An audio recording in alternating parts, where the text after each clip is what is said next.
चलिए बच्चों, देखिए अगला प्रश्न शुरू करते हैं। अगला प्रश्न है हमारे पास प्रश्न संख्या 17। 17वें प्रश्न में हम शुरू करते हैं क्या, समांतर माध्य। देखो अभी हमने एक दो क्वेश्चन किए थे बहुलक से। ठीक है, बहुलक कैसे निकाला दोनों तरीके से देखा। एक हमारा डेटा जिसमें पहले भी हमने स्टार्टिंग किया था तब भी समझाया था कैसे चेक करना है बहुलक को, बहुलक वर्ग कैसे चेक करना है, अपर लिमिट लोअर लिमिट वो सब। और हमने उसके फॉर्मूले के हिसाब से भी देख लिया जिसमें हमारा वर्ग अंतराल दे रखे हो। अब बात करते हैं समांतर माध्य की। यहाँ से हमारे प्रश्न, अच्छे प्रश्न शुरू होते हैं, इंपॉर्टेंट प्रश्न जो आपके एग्जाम के लिए बहुत ही ज़्यादा मोस्ट इंपॉर्टेंट है। ठीक है बच्चों, ठीक है, इंपॉर्टेंट प्रश्न है तो इनको बिल्कुल भी स्किप नहीं करना है, एक भी क्वेश्चन को स्किप नहीं करना है। आपने कंटिन्यूस देखने हैं, ये सारे प्रश्न को कंटिन्यूस लगाने हैं। ठीक है, तो प्रश्न इसी रूप में आएंगे, बस डिजिट हो सकता है बदल जाएं या छोटी बड़ी हो जाएं, लेकिन अगर ये समझ लिया आपने कैसे करने हैं तो फिर कोई दिक्कत नहीं होगी, है ना, कोई भी दिक्कत नहीं होगी। अच्छा, अब समांतर माध्य की बात आई है तो समांतर माध्य हमने बताया था स्टार्टिंग में। स्टार्टिंग में देखो, नाइन्थ क्लास में अगर हम जाके बताएं तो क्या होता था, वही हमने स्टार्टिंग में भी बताया था। पहला फॉर्मूला यही लिखाया था, क्या था, माध्य बराबर पदों का योगफल बटे पदों की कुल संख्या। इस तरीके से हम माध्य निकालते थे। माध्य से हम क्या समझते हैं, माध्यांतर, मतलब कि मिड वैल्यू, है ना, बीच की वैल्यू। तो अब यहाँ पे हमें क्या है कि डेटा दे रखा है कैसा, वर्गीकृत। तो वर्गीकृत डेटा में समांतर माध्य निकालने के लिए हमने तीन क्या बताए थे, विधि बताई थी। कौन कौन सी, जरा बताओ मुझे एक बार, कौन कौन सी विधि बताई थी हमने। हमने तीन विधि बताई थी बच्चों। एक तो प्रत्यक्ष विधि, है ना, प्रत्यक्ष विधि। दूसरी कल्पित विधि।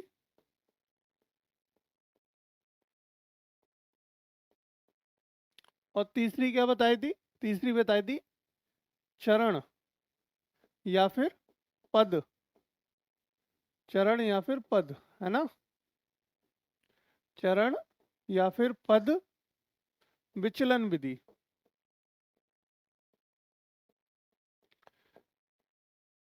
ये तीन विधि के बारे में हमने बताया था। इन तीनों विधि से हम समांतर माध्य निकालना सीखेंगे, है ना। इन तीनों विधि से हम समांतर माध्य निकालना सीखेंगे और तीनों विधि के बारे में बताया था कि कब कौन सी विधि लगाएंगे, है ना। जब हमारे आंकड़े छोटे हों, सिंगल डिजिट या दो दो डिजिट तक सीमित हो जाएं, छोटी छोटी डिजिट तक, तो हम क्या लगा देंगे, प्रत्यक्ष विधि लगा देंगे। दूसरा कल्पित विधि, मतलब assume mean method. Assume mean method क्या होता था, जिसमें हमारे डेटा जब थोड़ा सा बड़ा बड़ा हो जाएगा तो हम अज्यूम मीन मेथड से उसको सॉल्व कर लेंगे। चरण या पद विचलन विधि, स्टेप डेविएशन, स्टेप डेविएशन कहते हैं इसको। ठीक है, स्टेप डेविएशन मेथड। तो स्टेप डेविएशन मेथड कहाँ लगाएंगे, जब हमारा लास्ट यानी कि बहुत ज़्यादा बड़ा डेटा हो, यानी जब इन दोनों से भी दिक्कत हो तो हमारा स्टेप फॉरवर्ड मतलब आगे बढ़ जाना किसके लिए, स्टेप डेविएशन मेथड के लिए। लास्ट मेथड मतलब इस, उससे हमारा हर तरीके का कितना भी बड़ा डेटा हो, कैसा भी डेटा दे रखा हो, हम उससे कर लेंगे आसानी से। ठीक है, वो हमारी लास्ट विधि है। अच्छा, चलिए देखो यहाँ पे हम सभी से प्रश्न करेंगे, तीनों ही विधि से प्रश्न करना सीखेंगे और सॉल्यूशन करेंगे। पहला हम यहाँ पे लेके चलेंगे कौन सी, प्रत्यक्ष विधि। तो ये वाला जो डेटा दे रखा है वो हमारी प्रत्यक्ष विधि से ही हो जाएगा, कोई भी इशू नहीं है। पहला तो हमने ये समझा दिया तीनों विधि किस, कब कौन सी विधि लगानी है आपको। अच्छा, उसके बाद प्रश्न में भी दे रखा होता है कभी कभी कि इसको, इस मतलब बारंबारता बंटन को आप विचलन विधि से, विचलन विधि सहायता से हल करिए। तो विचलन विधि सहायता से हल करेंगे फिर जब उसने स्पेसिफाई कर दिया है तो, या फिर कल्पित विधि से, कल्पित विधि द्वारा इसको हल करिए, तो तब उससे कल्पित विधि से करेंगे। लेकिन यहाँ पे क्या है, यहाँ पे हमें कोई नहीं दे रखा है। देखो, निम्नलिखित बारंबारता बंटन से समांतर माध्य ज्ञात कीजिए, सिर्फ लिखा हुआ है समांतर माध्य निकाल दीजिए। तो समांतर माध्य निकाल देंगे, लेकिन देखो उससे पहले 3 साल प्रश्न आया है एग्जाम में, है ना, इंपॉर्टेंट प्रश्न है बच्चा। तो आप बिल्कुल भी गौर लगा, मतलब बिल्कुल भी स्किप ना करें, ध्यान से देखें, गौर लगा के सीखें इसको कैसे करेंगे। देखो, प्रश्न हल करने के लिए सबसे पहले हमें एक टेबल बनानी पड़ेगी, है ना, और टेबल में इस रिकॉर्ड को यानी कि इस डेटा को उतारना पड़ेगा। तो ये टेबल बना लेते हैं। टेबल में देखो, एक में हमारे कौन सा डेटा आ जाएगा, एक टेबल में हमारा डेटा आ जाएगा बच्चा वर्ग अंतराल, है ना, एक कॉलम में, मतलब एक कॉलम में क्या आ गया, वर्ग अंतराल आ जाएगा। और फिर अगले कॉलम में हमारे पास क्या निकालेंगे हम,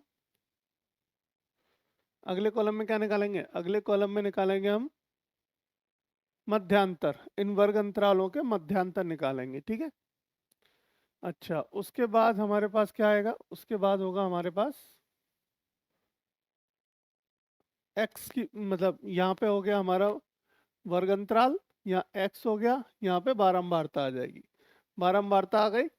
बारंबारता के बाद हमारा लास्ट क्या रह जाएगा, अच्छा, चार ही जरूरत पड़ेगी हमें इसमें, चार की ही जरूरत पड़ेगी, ठीक है, उससे ज़्यादा जरूरत नहीं पड़ने वाली।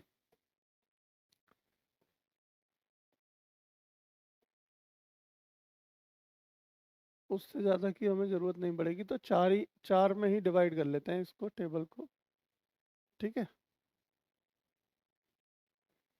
चलो अब जब एक लाइन ऊपर बना लेते हैं जहाँ पे हम एक रो बना लेते हैं, एक रो और बना देते हैं जहाँ पे ऊपर हम नाम लिखेंगे, ठीक है, कौन क्या है, इस तरीके से हम लिख देंगे। चलिए अब देखो, पहला है वर्ग अंतराल दे रखा है, क्या दे रखा है बच्चों, वर्ग अंतराल।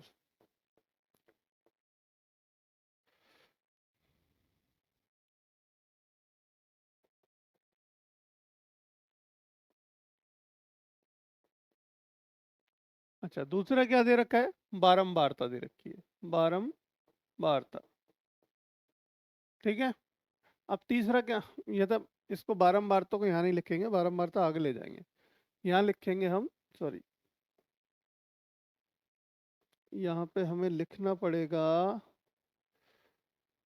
वर्ग अंतराल, वर्ग अंतराल, तो ये दे रखा है। वर्ग अंतराल के बाद हमें क्या निकालना पड़ेगा, एक और चीज निकालनी पड़ेगी, यानी कि हमें इन दोनों की मिड वैल्यू निकालनी पड़ेगी, किसकी, वर्ग अंतराल की, जो हम माध्यांतर जिसे बोलते हैं, हम क्या बोलेंगे, माध्यांतर, यानी यहाँ पे हमें एक्स आई निकालना पड़ेगा, यहाँ निकालेंगे हम एक्स की वैल्यू, ठीक है। अभी एक्स की वैल्यू हमारे पास है नहीं, यहाँ पे आएगा एफ, एफ मतलब होगी फ्रिक्वेंसी, फ्रिक्वेंसी मतलब आपकी बारंबारता हो गई।